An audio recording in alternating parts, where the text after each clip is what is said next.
Aujourd'hui, la Loge de l'Humanité numéro 12 est revêtue de sa plus belle robe en recevant dans son sein les hauts dignitaires de la franc-maçonnerie haïtienne. Sous les feux d'une fraternité rayonnante qui doit dépasser les horizons de nos frontières respectives, nous éprouvons l'immense joie d'accueillir dans notre fière loge cette prestigieuse délégation.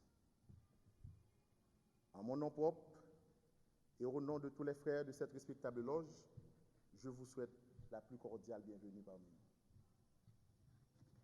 Historiquement, il y a de cela 185 ans, soit en 1828, 4 ans après la proclamation de l'indépendance maçonnique haïtienne, des dignitaires de l'institution, dont le révérend père Bobadilla en première loge, prêtre catholique, curé de Léogane, avaient jugé nécessaire et même indispensable de fonder une loge à Léogane afin de permettre à la franc-maçonnerie haïtienne d'étendre son empreinte dans la nouvelle société haïtienne.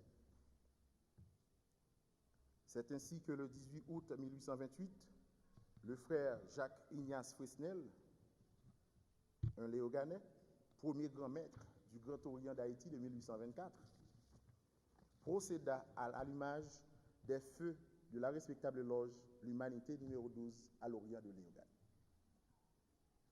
Et depuis lors, nous avons connu des bons et des mauvais moments. Le 12 janvier 2010, le fâcheux séisme a détruit complètement notre temple. Aujourd'hui, la mémoire vivante de cette respectable loge prête mon organe pour réitérer qu'en 2011, en posant la première pierre de cette construction, nous avons reçu la visite d'une importante délégation du Grand Orient d'Haïti de 1824, coiffée par le sérénissime grand maître Yves Benoît Jean-Marie. Ce souverain a profité de cette occasion pour nous faire un don de 75 000 go. Toute l'Humanité numéro 12 voyait sourire la fortune par ce geste louable. Mais le sérénissime grand maître estimait que ça n'a été qu'un geste symbolique, car cette bagatelle somme ne représentait rien face au budget de la construction. Il a imploré l'abondante bénédiction du grand architecte de l'univers de multiplier ce précieux don. Le Très-Haut l'a entendu de façon telle, notre enceinte, quoique inachevée, nous disons « Sursum corda » à haut les cœurs, à tous ceux qui s'unissent à nous pour célébrer la grandeur de Dieu. Nous en sommes fiers car le Verbe s'est fait chair. Joie d'être si honoré par la présence de grands dignitaires qui méritent attention et un respect soutenu.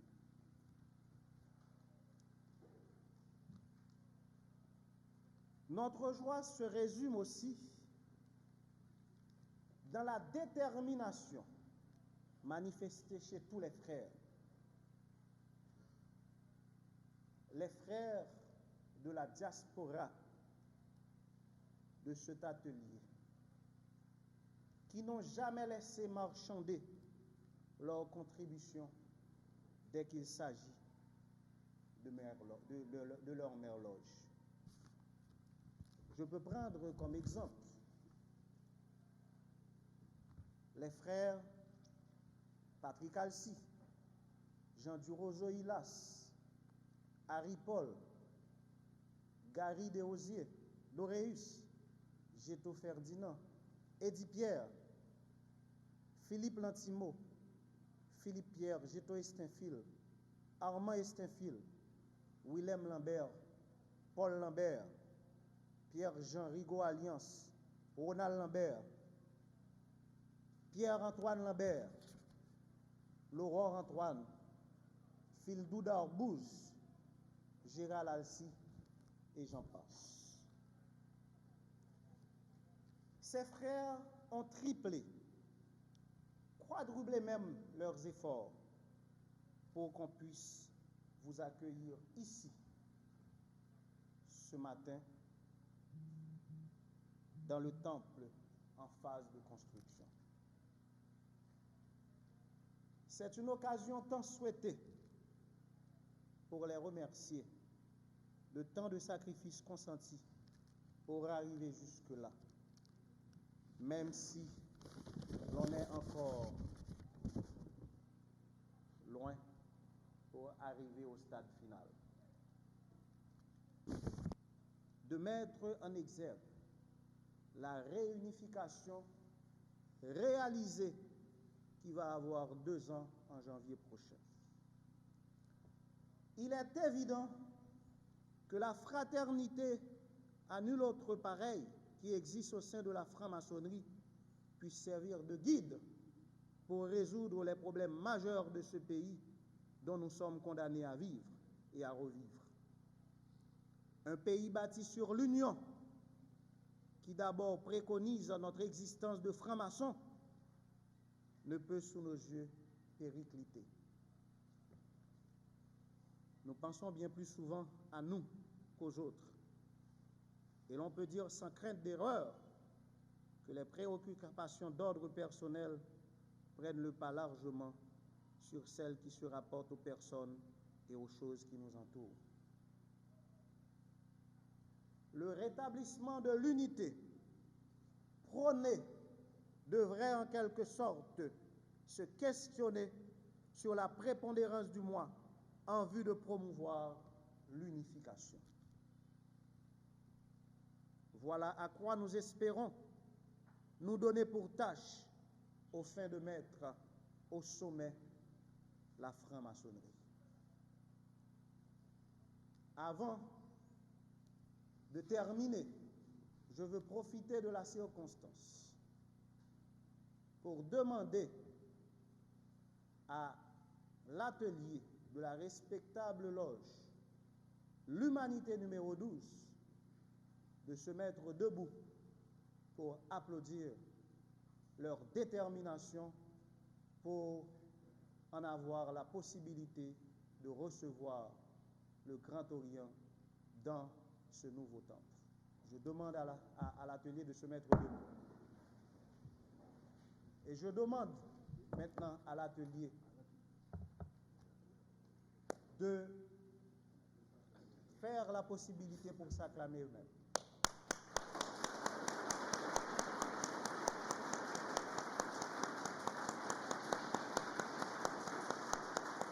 Et maintenant, Sérénissime Grand Maître,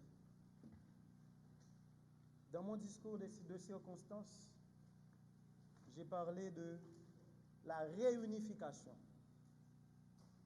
Une réunification qui va avoir 2 ans. Et l'Humanité numéro 12 va maintenant vous prouver quelle importance elle a accordée avec cette réunification.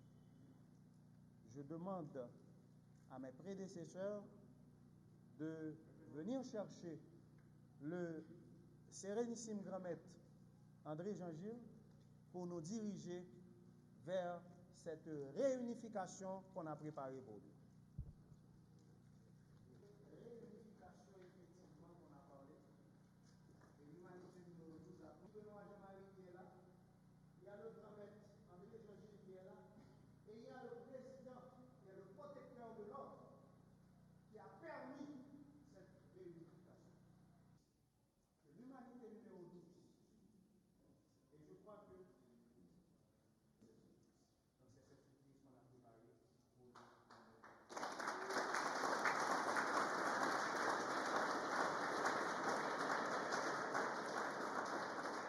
c'est le témoigne de l'attachement, de votre volonté de vous unir au Grand Orient d'Haïti 1924 pour que la maçonnerie haïtienne, comme je l'ai dit, pour que les grégores de cette maçonnerie reprennent force et vigueur. On a passé 13 à 14 ans dans l'obscurité du divan, dû à l'incompréhension des uns et des autres. Des deux côtés, on a voulu cette réunification. Et quand j'ai prêté serment à Saint-Marc en janvier 2011, j'avais promis à tous ceux qui étaient sous mes gardes que je vais travailler pour la réunification de notre maçonnerie. Et quand j'ai reçu la lettre du Sérénissime grand protecteur de l'ordre, le président de la République, ça a été pour moi une lumière. Malgré les réticences de certains frères autour de moi, j'ai pris la décision d'aller et autour d'une table, en présence des frères, du frère Yves Benoît Jean-Marie, on a consenti le sacrifice. Chacun de nous de perdre une année pour que cette réunification soit une réalité. Et nous les deux, nous représentons un tandem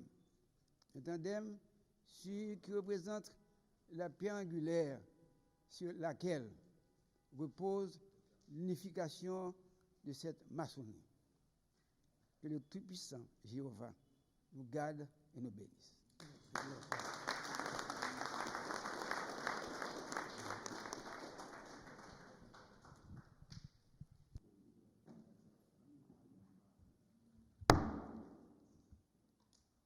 Très chers frères, premier et second surveillant. La Bible nous parle de la sagesse du roi Salomon, constructeur du temple de Jérusalem. Écoutons un instant la prière qu'il adressa à Yahvé alors qu'il se trouvait à Gabaon pour offrir des sacrifices. Yahvé apparut la nuit en songe à Salomon. Dieu dit, demande ce que je dois te donner. Salomon répondit, tu as témoigné une grande bienveillance à ton serviteur David, mon frère, mon père. Maintenant, Yahvé, mon Dieu, tu as établi roi, ton serviteur, à la place de mon père, David. Et moi, je suis un tout jeune homme. Je ne sais pas agir en chef.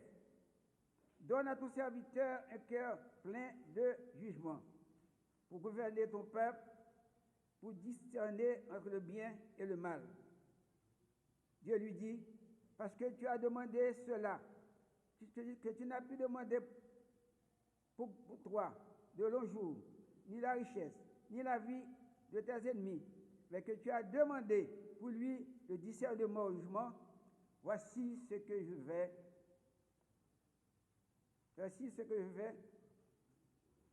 te donner. Je te donne un cœur sage et intelligent, comme personne ne l'a avant toi et comme personne ne l'aura après toi.